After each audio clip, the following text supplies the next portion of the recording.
What's up, vinyl community? This your boy Chris coming at you live as always from the man cave. Got a big, tall mug of ice cold beer here. For those of you who give a shit, and there are a few of you, filled up with Sierra Nevada, Torpedo, Extra IPA. So last week I hit you guys with part one on the anniversary of the death, the 52nd anniversary of the transition. The death, if you will, of the legendary, my favorite, my musical hero, John Coltrane. I hit you with part one of my Coltrane collection. And on part one, I displayed all of the ones where he was either the leader or the co-leader of the session. I decided to break it up into two parts because I got a lot of Coltrane. Decided to save part two for some compilations he may be on, for some guest appearances, for some times in which he, was just in the session, from a sideman, if you will, in jazz terms. So to start it off, for part two, I want to show you guys a record that I actually accidentally left off in part one for his albums as a frontman. This is my original stereo pressing of old Coltrane. And for you guys wondering how in the hell did you leave that off, Chris? Well, I had just gotten through listening to it right before I went on to film my video. And I had it sitting up next to my turntable. And right before I came on air to do the video, very spontaneously, I just left it up there and forgot to bring it down with me. But I went back and rewatched my video and thought, okay, something's missing, and it hit me instantly. I was like, son of a bitch. So here it is. It's my original stereo pressing. Old Coltrane. It's one of my favorites by Trane, actually. It's phenomenal. I don't really know what else to say to you guys. But Freddie Hubbard's on it, McCoy Tyner's on it, Reggie Workman's on it, Art Davis, Elvin Jones, Eric Dolphy's on it. It's beautiful. I love it. It's one of my favorites. If you don't have it in any way, shape, or form, get yourself a reissue. Get whatever you got to get. But jump on it. Phenomenal album, you guys. As is, any Trane on Atlantic. Any Trane on Atlantic is gold. People talk about Impulse, and they talk about, Blue Trane, his one outing on a Blue Note, obviously, which is of course my favorite. But not enough love, I feel, is like given to his just monumental, epic lineup of classics on Atlantic. Just great stuff. All right, so now. It's somewhat of a particular order, it just depends. Why not start out with a heater? Willin' and Dillon, Prestige All-Stars. Frank West, John Coltrane, Paul Kennichet, Mal Waldron, Doug Watkins, Arthur Taylor. This one is rare. I'd be interested to know how many of you guys have this one in your collection. It is phenomenal. This, of course, as you guys no doubt know how I wagon wheel by now, is an original mono pressing. I adore it. It's one of the ones, it's one with definitely some wow factor in my collection. Where a lot of big jazz fans come through and they just thumb through my jazz section and they see it. And they're like, oh wow, I don't see too many of those. It's got the New York City labels. This is one you don't see. It's one you don't see, and it's a killer session. It's an amazing record, and yeah, one of the very first, I would say, holy shit records I acquired in my collection. Where it's like, man, I can't believe I have this. In terms of my jazz collection, that is. In terms of my music collection as a whole, I've been, collecting holy shit records for years. But next up is one, oh my god, and even better, I tell you what. How many of you guys have this one? Tanganyika Strut, Wilbur Hardin, John Coltrane, Curtis Fuller, Tommy Flanagan, Howard Williams, Ollie Jackson, and Art Taylor. This is an original mono pressing on Savoy. It is killer. It is in phenomenal condition. I listen to it frequently. It's within the last few months acquisition for me. Is that original Savoy label. Guys, this one right here wins you over from the very first. I tell you what, do me a favor. For those of you who, you might not be familiar with the record, maybe you've never even heard the record. I tell you what, YouTube it or stream it, whatever. I don't know how many streaming platforms it's available on, but I bet you can find it on YouTube. Just put in Wilbur Hardin, Tanganyika strut, Tanganyika strut, and listen. It's got you sold right there. Coltrane slays. It's so good, guys. This is one that I'm so very, very, very honored to have in my collection. I can't even begin to tell you how much I love that one. Relatively recent edition, by the way. Next up was a gift. In the last 6 months.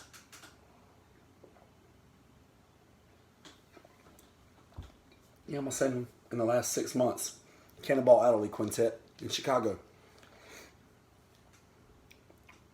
Glorious stuff. It's on Mercury. Got my note tacked in the back because it was a gift. VCLT gift from my buddy John Galdieri. John, if you're watching, cheers, my friend. Thank you to you. But this is a killer record. Cannonball never made a bad record. Coltrane never made a bad record. You combine the two of them, and you got, on this album in particular, listen to this Murderer's Row. Julian Cannonball Adderley on the alto. John Coltrane on the tenor. Wynton Kelly on the keys. Paul Chambers on the bass. And Jimmy Cobb on the kit. Guys, that's Murderer's Row, and that is a killer freaking album. Also, I've always really liked the artwork. It's nothing fancy. It's pretty simple, but I've just always thought it was really cool, and I really liked the record. So, wonderful session. I'm trying to remember the exact date on the session. It's not hitting me from the top. Oh man, I wish I could remember right off the top. But unbelievable session. If you don't have it, you never heard it. You got to get it into your life.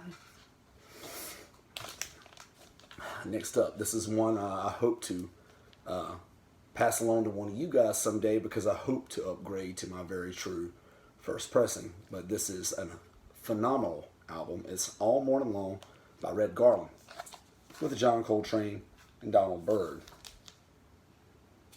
This is my status label pressing, and it's fine. There's not a thing in this world wrong with it. Came with a great price, but I really, really dig the album. But it's John Coltrane on the tenor, Donald Byrd on the trumpet, Red Garland on the keys, George Joyner on the bass, and Arthur Taylor on the kit. And it is phenomenal, and I really just want a true first of it, obviously. So this one here will belong to one of you guys someday. So if you see a recent finds video where I'm talking about my original pressing of All Morning Long by Red Garland, drop me a message real quick and just let me know that you're interested in this one. Be totally for a reasonable price. Phenomenal session. Next up, this one's interesting. This one's New Thing at Newport, John Coltrane and Archie Shepp. And what's interesting about this one, Impulse gatefold, mine's a later pressing, the ABC Impulse, the totally, in my opinion, unappealing, like yellowish, rainbowish kind of labels. Anyway, it's also got a stamp up here in the cover. It says produced in Germany. I don't think you guys will be able to read that. But there's no other hint that says it was produced in Germany. But anyway, what's interesting about this one is it's credited first to John Coltrane / Archie Shepp. Yet John Coltrane only plays on the very first track on the A-side. And while that very first track on the A-side, One Down, One Up, is 12 minutes and 28 seconds, that's all he plays on. The rest of the album is Shepp. The rest of the album is Shepp with McCoy Tyner, Jimmy Garrison, and Elvin Jones. And then on some of it as well, Bobby Hutcherson, Bar Phillips, and Joe Chambers. And it's great. Some free jazz stuff going on here. John Coltrane was a big proponent to getting Archie Shepp signed on at at Impulse. They don't call it the house that Trane built for nothing, guys. If Trane wanted something, if Trane asked for something, Trane usually got it. And I don't think the top brass at Impulse at the time didn't have quite the same, by that meaning Bob Till, of course, didn't have quite the same belief and faith in Archie Shipp as Coltrane did. So the very first one that he put out upon coming to Impulse was 4 for Trane, which is literally just 4 John Coltrane covers. And that was like basically the basis of the deal. It's like, okay, yeah, we'll let him put out an album, but we want him to put out 4 Coltrane songs and call it 4 for Trane, which Archie did. And then he did this one and had no problem obviously deferring the top billing, the top headline to the great Mr. John Coltrane. But can't help but feel like Archie got a little bit of a raw deal on that one. Great record nonetheless. Sticker on the back, export only, for sale outside continental United States only. Interesting. It's the only one I've ever seen like this. It's the only album in my Impulse album in my collection that I have like that. So great stuff. Acquired within the last, I'm gonna say 6 months or so, give or take. Great release. And as much as I love Trane, I just can't help but feel like Archie got a little bit of a raw deal there.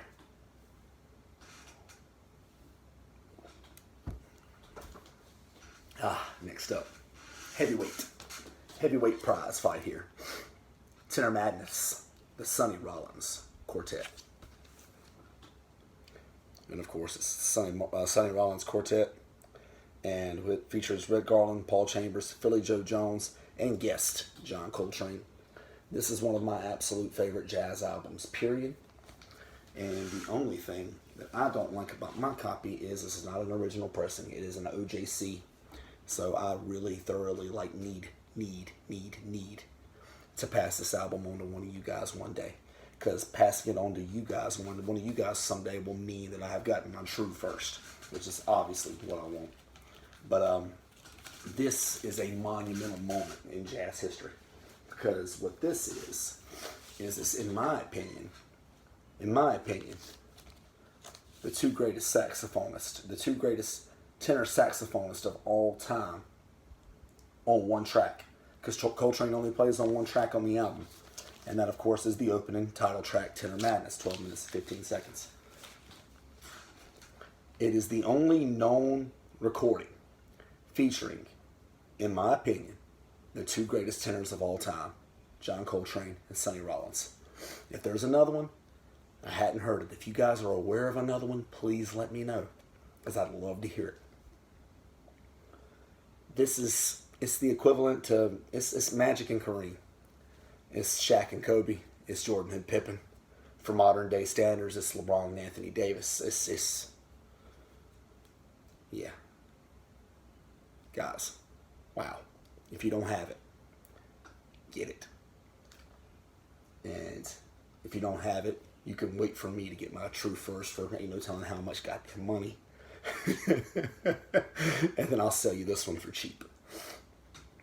But either way about it, monumental moment. Highly recommended to anybody. Get yourself a copy. This OJC pressing, highly recommended, and you can get one for 15, 20 bucks, 25 tops.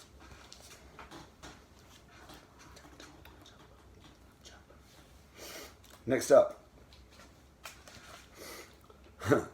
Michel Lagrange Jazz.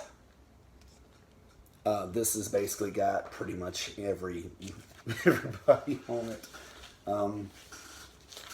Coltrane's on, a few tracks on the album. It's, the Miles Davis, tracks on the album. But the personnel on this one, and Herbie Mann, Betty Glynn, Barry Galbraith, Miles Davis, John Coltrane, Phil Woods, Jerome Richardson, Eddie Costa, Bill Evans, Paul Chambers, Kenny Dennis. I mean, you name them, they're on it, basically. Donald Byrd's on here, Art Farmer's on here.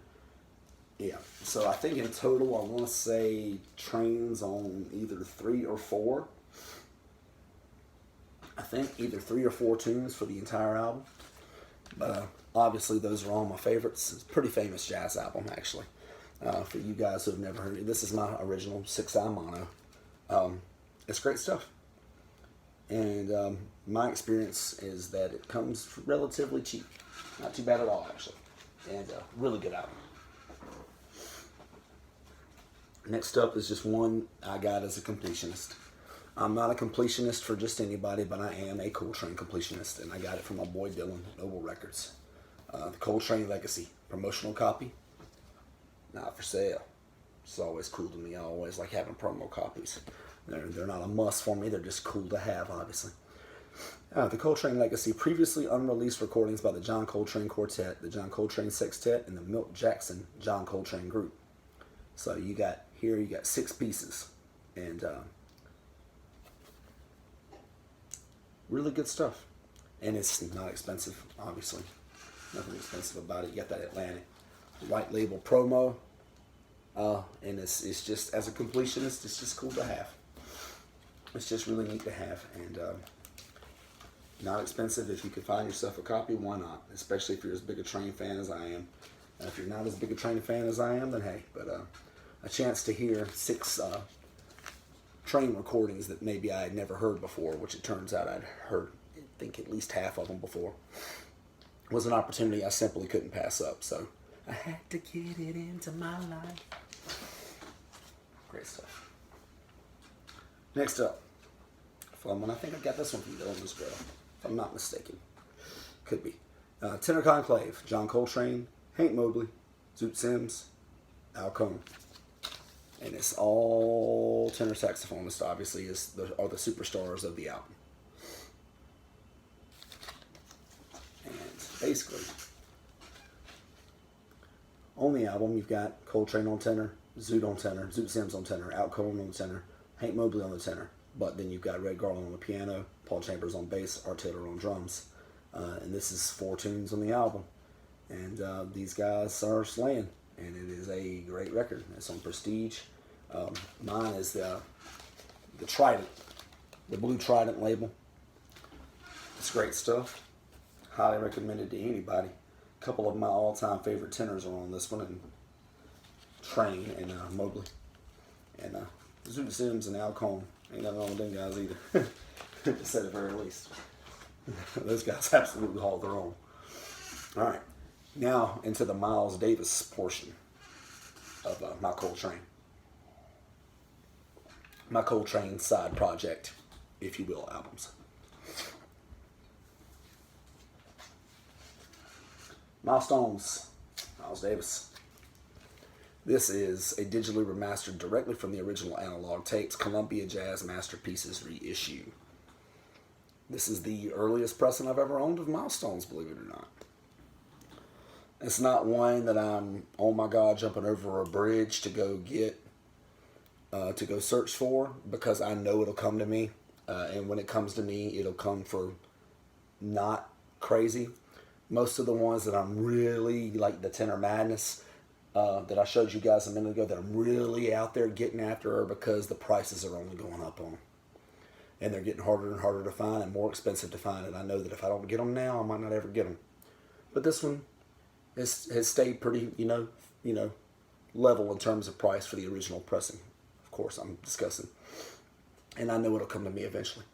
But just like any Miles album, especially from the period, especially with John Coltrane on it, it is fabulous, obviously. And I will own my original pressing someday. And when I do, I'll flip this one to you guys for $15. It's also a promo copy, by the way. But it's got Cannonballs on it, Coltrane's on it, Garland's on it, Paul Chambers is on it, and Finley Joe Jones is on it. 6 compositions, Dr. Jekyll, Sid's Ahead, 2 bass hit, Miles, Billy Boy, and Straight, No Chaser. These Columbia Jazz Masterpieces reissues, I've had probably 10 of them. I think I've still got 3 or 4. They're legit, and especially for the price, guys. I'd highly recommend them if you're looking for a cheap end of jazz. I actually just bought one the other day, and I'm gonna save that for a recent finds video. I'm not gonna show it to you just yet. Got to give you guys reasons to keep coming back to my channel. All right. So those Columbia Jazz Masterpieces. Okay, well, here's another one. And this is one maybe you guys haven't seen before, because if I'm not mistaken, this is the only pressing of this. I could be wrong. It's Niles and Coltrane. Digitally remastered direct from the original analog tapes, Columbia Jazz Masterpieces. This is great stuff. Coltrane on the tenor, Cannonball on the alto, Bill Evans on the keys, Chambers on the bass, Jimmy Cobb on the kit. This is, I think, I want to say 7 compositions. It's great stuff. It's great stuff. And it's spread out, of course, throughout a few dates. There's, a couple of dates on the 4th of July of 1958. On the A side, 3 compositions from July 4th, 1958. And on the B side, the first 2 tracks from July 4th, 1958. And the final 2 tunes are from October 27th, 1955. So, great stuff. Awesome.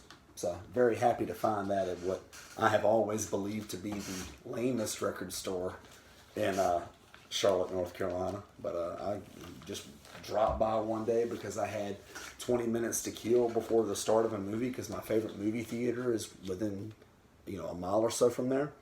So I'm like, I got 20 minutes to kill for this movie starts. Why not? I normally don't go in here, but Lunchbox is on the other side of town. Why not? And I go in, and on that particular day, they had this, and they had a couple other good jazz records. And they had them all at good prices, and I think they had a buy one, get the second half off deal that day, so I ended up walking out really happy, which is not normal for me from that record store. I'm not going to mention its name. I don't want to give bad press to a record store. Next up, a couple of fun releases. Miles Davis and John Coltrane, Copenhagen, March 24th, 1960. Trane, Davis, Chambers, Cobb. Great session. Great live session. Awesome stuff. And as advertised, Copenhagen, Denmark, March 24th, 1960. So that was like a worldwide, official, release. But at the same time, this one was coming out. Vinyl Me Please had gotten a hold to 2 LPs. Miles Davis and John Coltrane, The Final Tour, Paris, March 21st, 1960, which would supersede the one that I just showed you in Copenhagen by 3 days. And it's 2 LPs. The treatment on this pressing is better, in my opinion. It's got the gatefold, which is cool. Not necessary, but a nice touch. Nice sturdy packaging. The LPs are just pressed better. They just sound better. It just really feels like something went into it. Miles Davis on the trumpet, Coltrane on the tenor, Wynton Kelly on the piano, Paul Chambers on bass, Jimmy Cobb on the kit. When I found out Vinyl Me Please was putting this out, that's when I subscribed to Vinyl Me Please. Just for this. That's all I wanted. And I stayed on long enough for a couple of other releases, and then I dropped out because I'm sorry. Vinyl Me Please is a great service. I like what they do, but how many indie rock LPs do you need in your collection? If you're a jazz head like me. And I feel like I clarify that because a lot of you guys are like, indie rock head, screw you, Chris. No, that's not what I meant. If you're me. If you're a jazz guy like me, how many of those do you need? So I got in for Coltrane and Davis. Stayed a few months. Got a couple more. Got out. It is a great service, though. Wonderful customer service for any of you guys interested in more indie rock LPs. Next up, Miles Davis, Kind of Blue. You guys ever heard of this one? It's rare, unheard of. Yeah, you guys might not have ever heard of this album. Well, I don't think so. It's like the one of the most underrated and unheard of jazz LPs. Okay, I can't do it anymore. It's the Sgt. Pepper of jazz albums, essentially. Think of it that way. It's the Pet Sounds of jazz albums. You've heard about it, even if you don't give a shit about jazz. We know what kind of blue is. You've heard of it. Kind of Blue and The Love Supreme are the Sgt. Pepper and Pet Sounds of jazz albums. And this is my original mono pressing. It's got that glorious Columbia 6-side label. And my favorite thing about it is it's got the misspell on the cover. The misspelling on the cover of Julian Cannonball Adderley's name, they left out the E. At the very top, I don't know if you'll be able to see it, but they did indeed leave out the E. And so I've always loved this pressing. I've had probably 6 copies of this album in some way, shape, or form. I ended up getting rid of all but this because it's an original mono pressing, and it's got the misspell on it. What more could I want? But I love it. I got it for $40 at Lunchbox Records in Charlotte, North Carolina, 4 or 5 years ago. It's been a little stretch, but it's one of my favorite record store scores. Really love it. Next up, man, when I get to talking about Coltrane, time just flies. The Miles Davis Sextet, Someday My Prince Will Come, with John Coltrane, Hank Mobley, Wynton Kelly, Paul Chambers, and Jimmy Cobb. How's that for a lineup for you guys? Love it. The person on the album cover, I believe, was Miles' wife at the time. Not sure. Beautiful woman, obviously. You're Miles Davis. Why wouldn't you be able to marry a beautiful woman? I could be wrong, but I do believe that was Miles' wife. Back cover, Miles looking super cool. But anyway, mine's not a true first. It's not the 6i. It's like a third, I think. It's like a third mono press. No, excuse me, third stereo press. But it is a remarkable album. And it's got Coltrane and Mobley, you know, 2 of my favorite tenors. And it's just a really great album. Not highly recommended to anybody at all. This album, this copy, I think cost me like $4 some years ago, and it's the earliest pressing I've ever had. I will upgrade this to a true first, and when I do, again, you guys know my usual MO. Belong to one of you guys. Not one that's all that hard to find, but can you really put a price on iconic music though? Because it's so damn good. So good.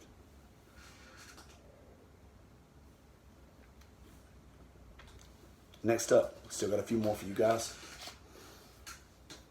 It's one of my most frequently returned to jazz albums in my collection. And one of my 3 or 4 favorite Miles Davis records. Miles Davis, Round About Midnight. For one, I love the album cover.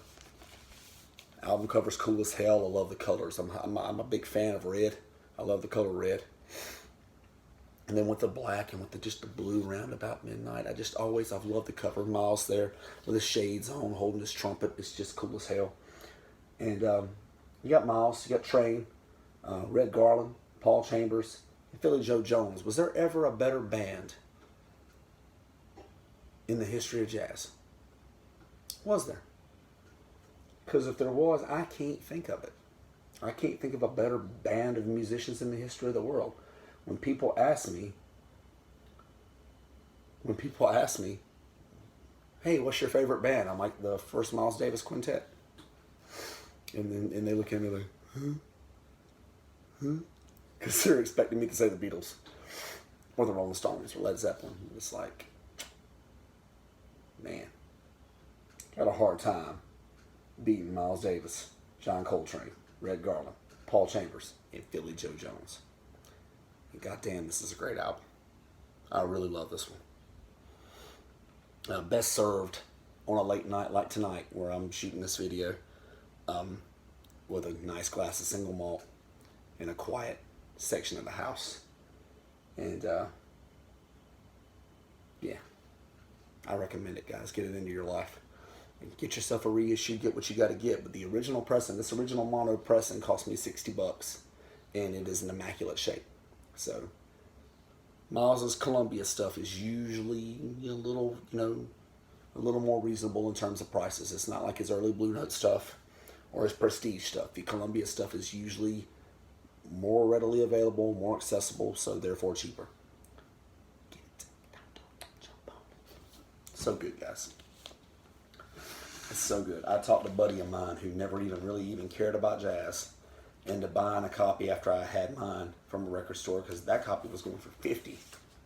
And I was like, I paid 60 for mine, dude. Trust me, I know you're not really a jazz guy, but buy this album. Just buy it. And if it sucks, I'll buy it back from you for exactly what you paid for it.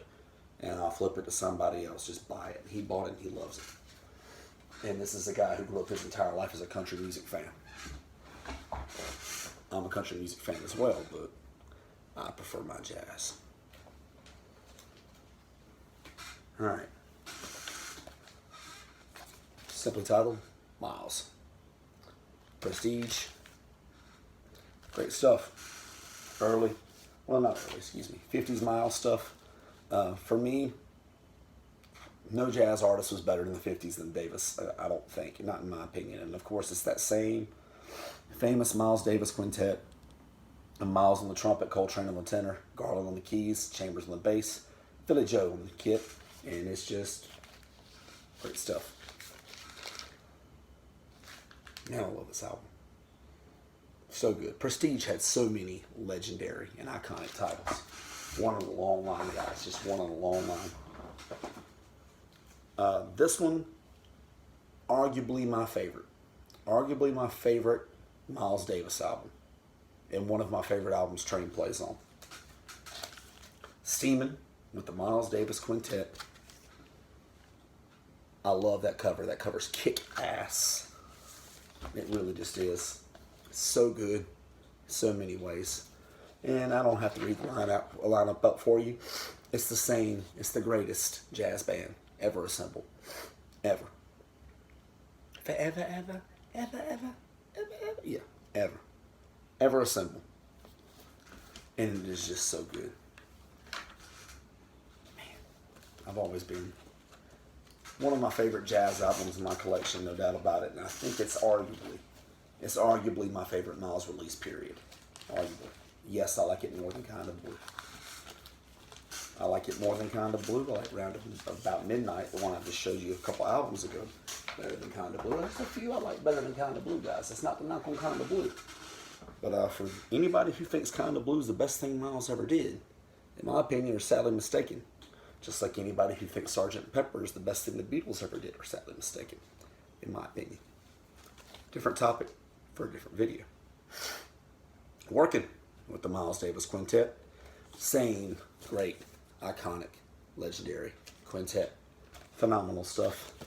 Prestige, not the first. Again, one that I hope will belong to one of you guys someday, because I hope to have my very true first. Again, just a super cool cover. Miles on the cover with a cigarette. Pretty common. Pretty common for Davis covers. This one's super clean. It's an OJC. I highly recommend it for, you entry-level jazz people, for those who just want the music. 15, 20 bucks, and she can be yours. And it's great.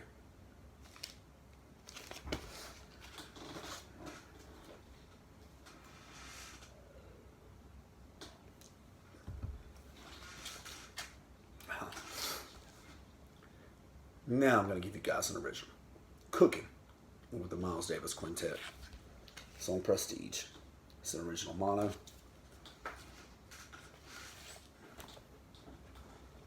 It's so good. Got the Bergenfield, New Jersey labels on it. I love it. Within the last 6 months or so, I added this one to my collection. Couldn't be happier about it. For me, Miles Davis's Prestige days are his best days. Album cover's always been very interesting to me. I love it. But yeah, for me, Miles' Prestige era is my favorite era. Absolutely no doubt about it. Miles Davis and the Modern Jazz Giants. Because what else would you call an album that features Miles, Milt Jackson, Thelonious Monk, Percy Heath, Kenny Clark, John Coltrane, Red Garland, Paul Chambers, and Philly Joe Jones? What else would you call it? What else would you call an album like that? And it, of course, is an original mono pressing. It's got the Bergenfield, New Jersey labels. Beautiful stuff. Phenomenal record. Iconic music, guys. Man, My copy is super clean. Next up, well, a little bit of a mashup here. Niles and Monk at Newport, the Miles Davis Sextet, featuring John Coltrane and Cannonball Adderley. On the A side, and on the B side, the Thelonious Monk Quartet and Pee Wee Russell. It's an interesting album. Mine's 2i. It's one you see frequently. Pretty frequently. I've ran into this one a lot in my life. Mono pressing. And you know, hey, it's a great album. You can find it for cheap. When you see it, I mean, because hell, I mean, it's got Miles Davis and John Coltrane and Thelonious Monk and Cannonball Adderley, and you know, yeah, all on the same album. So I mean, what is there to lose? Really, really, really great. There is always been a legend that Miles and Monk didn't like one another, or that Miles didn't like Monk, or whatever, because when they were recording together, Monk wouldn't lay out for Miles's solos, which for those of you who are unfamiliar with the jazz solo jargon, layout means that Monk would stop playing for Miles to solo, or lay back for Miles to solo. And you know, Monk of course kept going on with what he was doing, and the rumor, the legend, if you have it, was that Miles always hated Monk for it. Later years, Monk was to say that him and Miles was to say that him and Monk always got along great, and that was just a rumor and it wasn't true. I'm inclined to take the man at his word. Miles doesn't seem like the kind of guy that would bullshit to me. He just doesn't. Seems like a pretty straightforward dude. But I could be wrong. Next up, another album I'm showing you of this collection that Coltrane only played on one composition. Thelonious himself, solo piano by Thelonious Monk. The title is a little deceptive, as in the final track on the B-side, Monk's Mood, has John Coltrane on it. John Coltrane and several others, obviously, and it's my favorite moment on the entire album. So, hey. But it's great stuff. John Coltrane on the tenor and Wilbur Ware on the bass on side 2, track 4, Monk's Mood. Mine's an OJC pressing one of these days. Again, I hope to make this belong to one of you guys to the tune of an original mono.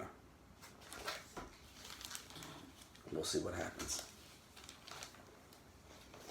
I hope to make it happen, meaning definitely will have it. Make it happen, and this will definitely belong to one of you guys.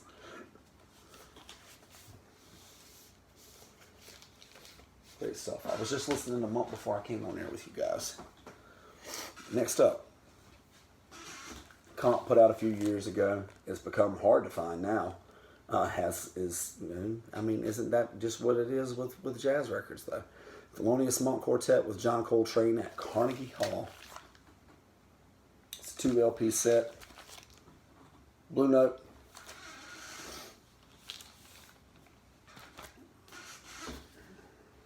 Thelonious Monk on the keys, John Coltrane on the tenor, Ahmed Abdul Malik on the bass, and Shadow Wilson on the drums. Got a gatefold, as of course was not custom in early Blue Note days, but it's a nice touch for this album because you get more pictures and whatnot, at least for this particular release. Very cool. Recorded on November 29th, 1957 at Carnegie Hall.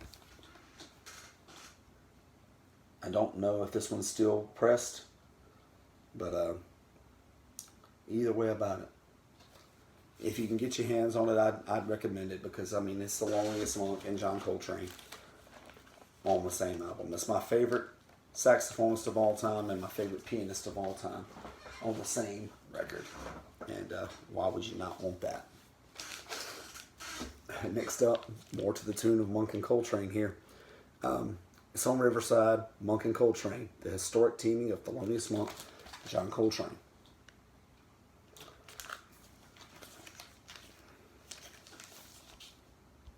It's on Riverside. It's later. The back of my cover's a little wrecked, but everything else is great on it. It's great stuff.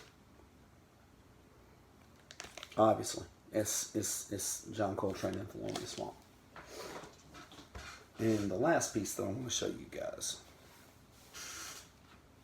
is a really cool box set. It's a box set, but not a box set. It's so cool. It's Thelonious Monk with John Coltrane. It's the complete 1957 Riverside recordings. It's 3 LPs, nice and hefty. Maybe you guys have seen it. I don't think it's pressed anymore, but it's got this hole right here. It's cool. If I can get it. Come on, Chris. There you go. Flap. Of course, there you go. You got the man, you got Monk, you got Coltrane. Side, you got a nice book, a booklet. It was about, talking about the recordings and whatnot, which is awesome.